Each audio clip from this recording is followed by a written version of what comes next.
tryouts, maybe next week. Maybe your program's already finished with tryouts. Depends where you are in the state. And potentially you are a coach of a different sport. This episode is for coaches who are beginning a season. You could be beginning your high school basketball season. That's what this is inspired by. Or you could be beginning your club season. It could be a rec season. This episode is to the purpose is to give you the tools you need to start your season strong, to get buy-in from day one that I have experience from in the past as a freshman and sophomore coach and a JV boys basketball coach. One of the things that I find to be the best is to get buy-in by giving your athletes input. Now, before we do that, I have three things that you must do in order to get buy-in from day one.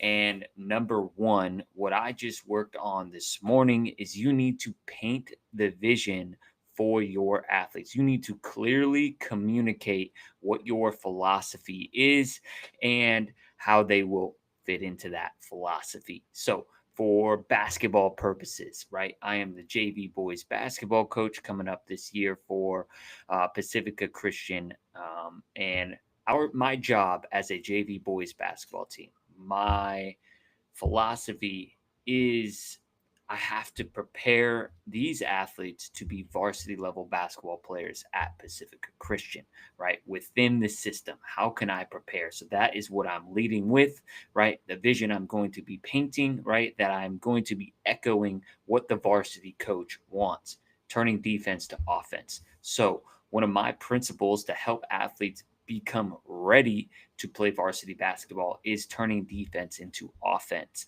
And I have some principles of play, and I'm not going to dive in to all of that because number one, I don't want to give out my secrets in terms of our philosophy. However, I will say we are going to be turning defense into offense, and I have a list of how I'm going to paint that. So what does that mean? And I'll give an example. So turning defense into offense, and we really want to be clear on what the standards are in terms of what that defense looks like or whatever that offense, whatever your philosophy is, you want to clearly articulate it. And after that, you want to show, you want to demonstrate, right? If you are not able to physically demonstrate yourself, you need to find film, footage, and of professional athletes, collegiate athletes, maybe even high school athletes executing that vision. What does it look like? Your athletes need you know, it's great to be able to articulate it and clearly communicate it. And with that being said, they also need that mental image, something that they see, especially if you're demanding them play tough defense and they never have before. That's going to be something that's new for them. That's why painting that vision is important, and also giving them an image or a video or a demonstration that aligns with that vision that you painted. Now, next, this is arguably the most important part to getting buy-in day one is creating team agreements. Now, this is not completely giving the keys to the team and saying, hey, you guys run it. And I actually have had some experience with trial and error. And that's why I say step one is to paint your vision, is to not just completely give the keys, because I have experienced sometimes giving too much freedom potentially to athletes. And that's why I want to create a system first, paint the vision of the system, how they'll fit into the system, and then we'll create those team agreements. So team agreements, things that you can give your athletes a say on, it's going to depend on you as a coach, right?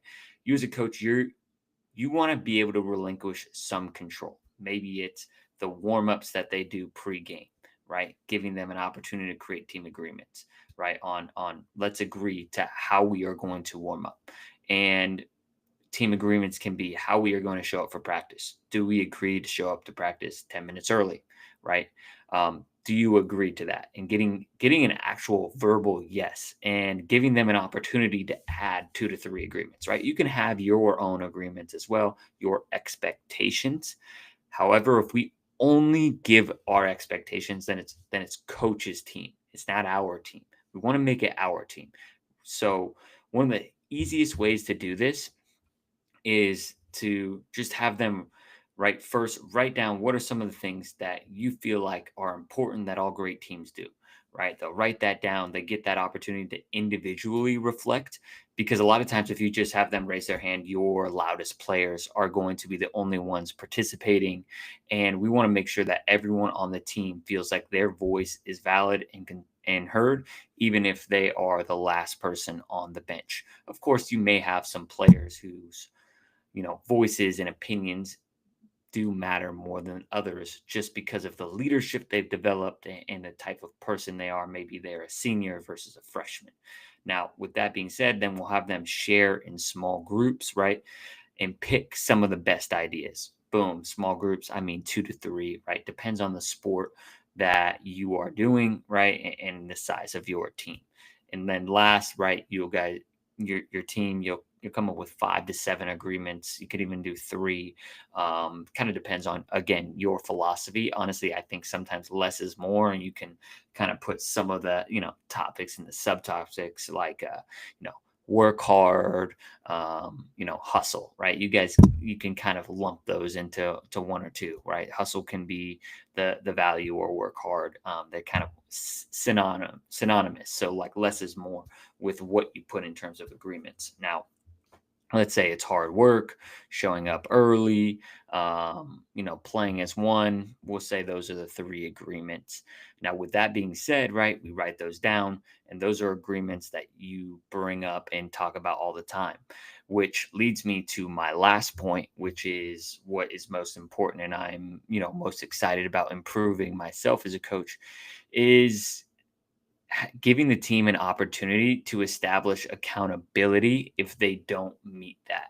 So again, let's say, one thing that's a part of our program, right, is you have to bring your practice jerseys. You give them an opportunity. Hey, what do you all think is a fair punishment, right, for getting your practice jerseys? And a lot of times they actually come up with harsher punishments or penalties than even I think as a coach. However, if they say it, if they talk about, hey, this is the accountability, right? If we don't play hard, if we don't hustle in practice, this is what happens, right? We talked about this in our team meeting, right? So when you bring it up, hey, you all are not meeting the expectations, the agreements that we talked about, and this is the accountability we talked about. All right, we're going to run 4 lines. We're going to run 2 lines, whatever it is, right? We're going to do 20 push-ups.